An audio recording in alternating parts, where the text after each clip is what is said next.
নিহা বড়ো মই অষ্টম শ্ৰেণীৰ ছাত্ৰী সন্মানীয় আজিৰ সভাৰ সভাপতি মহোদয় আৰু শ্ৰদ্ধাৰ শিক্ষাগুৰুসকল লগতে সভাত উপস্থিত থকা মোৰ মৰমৰ বন্ধু বান্ধৱী তথা দাদা বাইদেউ আৰু মৰমৰ কণ কণ ভাইটি ভণ্টিসকল পোনপ্ৰথমে সকলোকে বিশ্ব পৰিৱেশ দিৱসৰ শুভেচ্ছা জনালোঁ। আজিৰ এই শুভক্ষণত মোক দুএষাৰ ক'বলৈ সুযোগ দিয়াৰ বাবে সকলোকে ধন্যবাদ জ্ঞাপন কৰিছোঁ। আজি 5 জুন আৰু আজিৰ দিনটোতে প্ৰতি বছৰে বিশ্ব পৰিৱেশ দিৱস হিচাপে পালন কৰা হয়। 5 জুন তাৰিখটো বিশ্ব পৰিৱেশ দিৱস হিচাপে পালন কৰিবলৈ 1972 চনৰ ৰাষ্ট্ৰসংঘৰ সাধাৰণ পৰিষদ আৰু ৰাষ্ট্ৰসংঘৰ পৰিৱেশ আঁচনি UNED-এ সিদ্ধান্ত গ্ৰহণ কৰিছিল। প্ৰথমে 1970 চনৰ 5 জুন তাৰিখে আমেৰিকা যুক্তৰাষ্ট্ৰৰ বিশ্ব পৰিৱেশ দিৱস উদযাপন কৰা হৈছিল আৰু ইয়াৰ বিষয়বস্তু আছিল অনলি ওৱান আৰ্থ, অৰ্থাৎ মাত্ৰ এখন পৃথিৱী।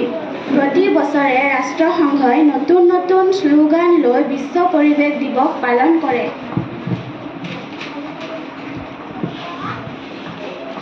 এই দিৱস উদযাপনৰ মূল লক্ষ্য হ'ল বিশ্ববাসীক পৰিৱেশৰ প্ৰতি সজাগ কৰি তোলা, যাতে সকলোৱে পৰিৱেশ সংৰক্ষণ কৰি পৃথিৱীক সুস্থ কৰি ৰাখে। বিশ্ব পৰিৱেশ দিৱস প্ৰতি বছৰে এটা নতুন বিষয় অৰ্থাৎ নতুন থিম লৈ উদযাপন কৰা হয়। প্ৰকৃতিয়ে আমাক নিস্বাৰ্থভাৱে বহুত দিছে, এতিয়া আমাৰ কৰ্তব্য হ'ল তাক সংৰক্ষণ কৰা। চহৰ অঞ্চল মাটি দূষিত হোৱাটো মুখ্যতঃ মানুহৰ কাৰ্যকলাপৰ ফলত হয়। কিছুমান উদাহৰণ হৈছে উৎপাদন, ঔদ্যোগিক ডাম্পিং, ভূমি বিকাশ, স্থানীয় আৱৰ্জনা নিষ্কাশন আৰু অত্যাধিক কীটনাশক বা সাৰৰ ব্যৱহাৰ, কঠিন আৱৰ্জনা অবৈধভাৱে পেলোৱা, মাটিৰ ধাৰা প্ৰদূষিত পানী, ৰাসায়নিক সাৰ আৰু কীটনাশকৰ ব্যৱহাৰ, খনিজ পদাৰ্থ, তেল আৰু তেজস্ক্ৰিয় আৱৰ্জনা পেলোৱা হৈছে মাটি প্ৰদূষণৰ মুখ্য কাৰণ। যদি আমি ভৱিষ্যতে আমাৰ আহিবলগীয়া প্ৰজন্মক সুখী আৰু স্বাস্থ্যৱান কৰিব বিচাৰোঁ, তেন্তে আমি আজিৰ পৰা মাটিৰ খহনীয়া বন্ধ কৰাৰ বাবে কিছুমান প্ৰতিকাৰমূলক পদক্ষেপ লোৱা আৰম্ভ কৰা উচিত।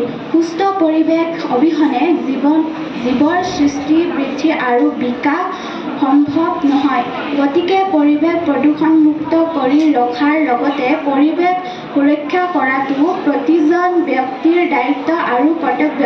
সকলোকে অনুৰোধ জনাইছোঁ, আহক আমি সকলোৱে বৃক্ষৰোপণেৰে বিশ্ব পৰিৱেশ দিৱস উদযাপন কৰোঁ। শেষত পুনৰ বাবে সকলোকে বিশ্ব পৰিৱেশ দিৱসৰ শুভকামনা জনাই আজিৰ মোৰ বক্তব্যটো সামৰণি মাৰিছোঁ। ভুল হ'লে ক্ষমা কৰিব। ধন্যবাদ।